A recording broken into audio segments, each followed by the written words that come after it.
আল্লাহ কত মেহেরবান আমাদের। হতে পারে গাজায় আমার শিশুকে ইসরায়েলরা গুলি করে একটা পর একটা মেরে ফেলছে, 200 কোটি মুসলিম প্রতিবাদ করার পরও প্রতিবাদ হচ্ছে না, কিন্তু আল্লাহর দরবারে লেখা হয়ে যাচ্ছে বিচার হবে। নিরাশ হয় না গাজার বিপদ, নিরাশ হয় না প্যালেস্টাইনিরা, এখনো বুকে আশা বেঁধে লড়াই করে যাচ্ছে। যে লড়াইটা আমার নেত্রী, আমার নেতা খালেদা জিয়া, তারেক রহমান দিয়ে আমাদেরকে আজকে উজ্জীবিত করে রেখেছে, আমরা আল্লাহর উপর তাদেরকে ছেড়ে দিয়েছি। তাই আমাদের এখন স্পষ্ট কথা হয়, সব বৈষম্য বিরোধী আন্দোলন করছে, বৈষম্য যারা করছে বিতাড়িত করে দিয়েছে, যারা আয়নাগর বানাইছে তারা চলে গেছে, যারা বিনা কারণে ডিবি পুলিশের নামে গ্রেফতার করেছে তারা নাই, যারা আমার কে না পেয়ে আমার নাতনির সামনে আমার বাড়ির গ্লাস ভেঙে আমাকে গ্রেফতার করেছে, যারা ওনাকে না পেয়ে ওনার বাচ্চার ছেলেকে গ্রেফতার করেছে। আমি ওনাদের ঘরে গিয়েছিলাম ওনার দলের দেখা করতে,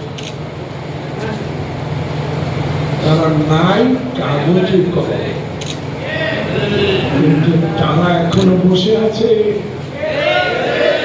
তারা এখনো কলম ঘুরাচ্ছে, তারা এখনো নির্বাচন সুষ্ঠু হবে না, আগের মতো হবে সেটা নিয়ে কলকাঠি ঘুরাচ্ছে।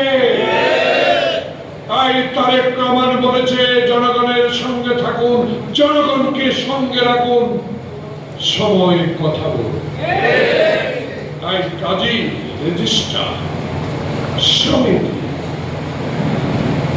যত দাবি দেন সব দাবি থাকবে, একটা দাবি আমার থাকতে হবে, দলে দলে আমার কুন্দল নয়, শক্তি অর্জন করে এই যারা এখনো নাটের গুরু এই ডক্টর ইউনূসের চারিপাশে ঘোরাফেরা করছে, নির্বাচনকে বিলম্বিত করছে, ভালো ভালো লোকগুলোকে পোস্টিং দিচ্ছে না, এদের বিরুদ্ধে রুখে দাঁড়াবার জন্য এই সমিতি যদি টিকে থাকতে হয়, ঐক্য থাকতে হবে। কথায় কথা আছে, আমার সাংবাদিকরা আমি এমডি হলে আজকে জাতীয় ঐক্যর সাথে ঠিক আছে, ইম্পর্টেন্ট এরা চলে যাবে, আমি আর দুটি কথা বলে শেষ করতে চাই। আপনাদের সব দাবি সমস্ত কথা নির্বাচিত প্রতিনিধি আসতে হবে। এখন লড়াই না, মাঠে না, অস্ত্র নিয়ে না, মনের লড়াই, জোর করে আল্লাহর নাম রাসূলের নাম লয়ে তারেকের জন্য দোয়া করতে হবে, যেন 91 শাহাবুদ্দিনের মতো একটা নির্বাচনী সরকার দিতে পারে। এটাই ভয়। দেখেছি মঈন ফখরুল তোমাকে, দেখেছি হাসিনা তোমাকে চোখের নামে বিদেশে গিয়ে মঈন ফখরুদ্দিনের সাথে আলোচনা করে বিএনপিকে ধ্বংস করার জন্য একটি চক্র তুমি তৈরি করেছিলে, তারেককে মেরে ফেলার একটা ষড়যন্ত্র তুমি তৈরি করেছিলে। রাখে আল্লাহ মানে কে পারবে? 5 বছরে তুমি কষ্ট দিয়েছ, সেই কষ্ট খালেদা জিয়াকে পেয়েছে। 18 কোটি মানুষের মধ্যে 75% মানুষ সেই কষ্ট নিজেরাই সহ্য করেছে। ইনশাআল্লাহ মুক্তি পাবো, ইনশাআল্লাহ তারেক রহমান পাবো, ইনশাআল্লাহ আমার স্ট্যান্ডিং কমিটি ভালো, ইনশাআল্লাহ আমার সকল অঙ্গ সংগঠন শক্তি অর্জন করছে, সংগঠনকে যোগদান করছে। যারা এখন বিভিন্ন অজুহাত থেকে বাংলাদেশের নির্বাচনকে বিলম্ব করতে চায়, সে বিলম্বকারীদের বিরুদ্ধে রুখে দেওয়ার শক্তি আমাদের আছে, কিন্তু আমরা চাই না এই ডক্টর ইউনূস সাহেবকে অস্বস্তিকর তুলে আরো নির্বাচন তৈরি করি। তাই আমরা সকল কথা স্যার শুনবো, কিন্তু আমাদেরকে একটু লক্ষ্য করেন, আমরাই সবচেয়ে বেশি ত্যাগী, আমরাই সবচেয়ে বেশি নির্যাতিত, আমাদের দিকে একটু থাকা। ক্ষমতা নেওয়ার জন্য না,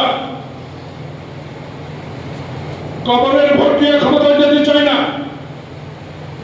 রাতের ভোট দিয়ে ক্ষমতায় যেতে চাই না, ভাইয়ে ভাইয়ের ভোট দিয়ে ক্ষমতায় যেতে চাই না, 14 সালের বিনা ভোটে ক্ষমতায় যেতে চাই না, 24 সালের ভাইয়ে ভাইয়ের ভোটে আমরা নির্বাচনে জিততে চাই না। তাই আমার নেতা যারা এখন বলেন বিচার আগে, সংস্কার আগে, তাদের উদ্দেশ্যে বলতে চাই, যখন তোমাদের কারো জন্ম হয় নাই, রাজনীতি শিখো নাই, তখনই তারেক রহমান এসব সংস্কারের কথা বলবে।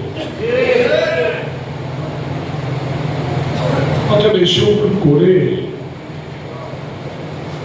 সরকারকে অস্থিতিশীল করার জন্য যেসব নেতাদের গুরুরা এখনো বসে আছে, এদের হাতকে শক্তিশালী করার দরকার নেই।